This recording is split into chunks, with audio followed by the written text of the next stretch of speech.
चौधरी के आदेश पे हुआ है सब कुछ। लाठी गोली की सरकार नहीं चलेगी, नहीं चलेगी। शिक्षा परीक्षा में धांधली नहीं चलेगी। दिल्ली झारखंड के बाद अब बिहार में ये नारे गूंज रहे हैं और सम्राट चौधरी की सरकार मुश्किल में है। जी हां, बिहार में छात्र युवाओं का आंदोलन तेज हो गया है।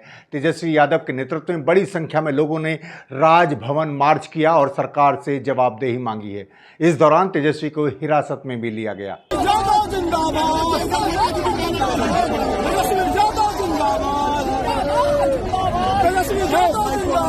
नमस्कार, सलाम, बेबाक भाषा में आपका स्वागत है। मैं हूं मुकुल सरल। दिल्ली झारखंड के बाद अब बिहार में छात्र युवा सड़कों पर हैं।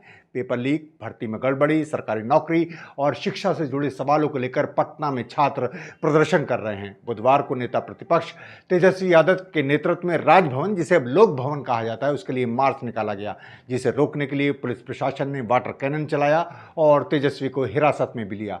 ये तस्वीरें बता रही हैं कि किस कदर छात्र, युवा और अन्य लोग इस मार्च में उमड़े हैं। हर हाथ में तिरंगा है। प्रदर्शनकारी AK-47 का प्रतिरूप भी लेकर, मॉडल लेकर मार्च में आए। क्योंकि आपको मालूम है कि पिछले दिनों सीवान में प्रदर्शन कर रहे छात्रों पर AK-47 से गोली चलाई गई थी।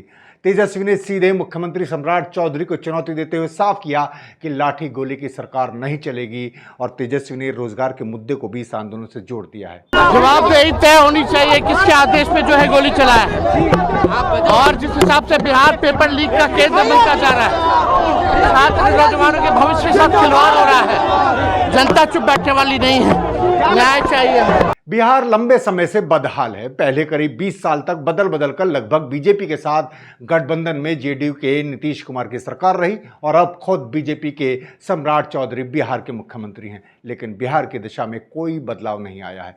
बिहार में छात्र युवाओं के लिए रोजगार का कोई मौका नहीं। उनके पास सिर्फ एक ही ऑप्शन है कि प्रतियोगी परीक्षाओं की तैयारी करें, सरकारी नौकरी हासिल करें, और उसमें भी धांधली। तो युवा क्या करें?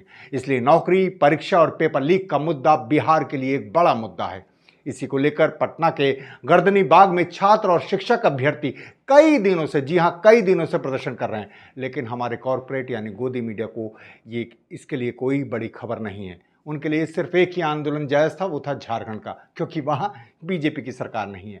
भाकपा माले के महासचिव दीपंकर भट्टाचार्य ने छात्र अभ्यर्थियों के बीच पहुंचकर इसी विरोधाभास को उजागर किया और कहा कि बीजेपी छात्रों को बांटना चाहती है, जबकि दिल्ली, झारखंड, बिहार सब छात्र एक हैं। ये भारतीय जनता पार्टी वाले ये आंदोलनों में अलग अलग करके देखना चाहते हैं।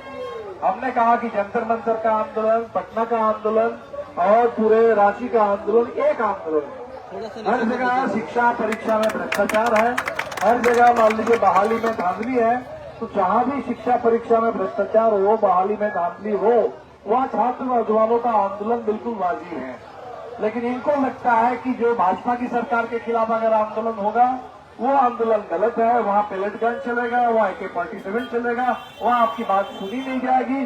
और अगर कहीं झारखंड में, पंजाब में ऐसे कोई गैर भाजपा शासित राज्यों में आंदोलन होगा तो उसकी बात थोड़ी सुन ली जाएगी। तो ये जो पूरे भारतीय जनता पार्टी एक बहुत ओछी किस्म की राजनीति कर रही है, इसको लेकर के हमें लगता है कि ये इसकी जितनी निंदा की जाए कम है। हम बिल्कुल आपके साथ हैं। छात्र युवा बिहार में मुख्य रूप से डोमिसाइल नीति लागू करने, असिस्टेंट प्रोफेसर की नियुक्ति में UGC के नियम लागू करने और 70वीं BPSC परीक्षा को रद्द करने की मांग कर रहे हैं। इस बीच छात्रों के आंदोलन के दबाव में बिहार सरकार ने 32,388 शिक्षक पदों की भर्ती भी निकाली है। लेकिन छात्रों का साफ कहना है कि भर्ती और परीक्षा की पूरी प्रक्रिया साफ और पारदर्शी होनी चाहिए, वरना इसका कोई मतलब नहीं। कुल मिलाकर जंतर मंतर आंदोलन के बाद पूरे देश में माहौल बदल रहा है। जैन जी छात्र युवा के साथ साथ अब जैन अल्फा भी अपने स्कूल ठीक कराने की मांग को लेकर यूपी से लेकर राजस्थान तक हर राज्य में सड़क पर उतर रहे हैं। यानी देश इस समय एक नई करवट ले रहा है। कहा जा सकता है कि 2026 एक बड़े उथल पुथल का दौर है और शायद इसी से बदलाव की नई राह निकलेगी।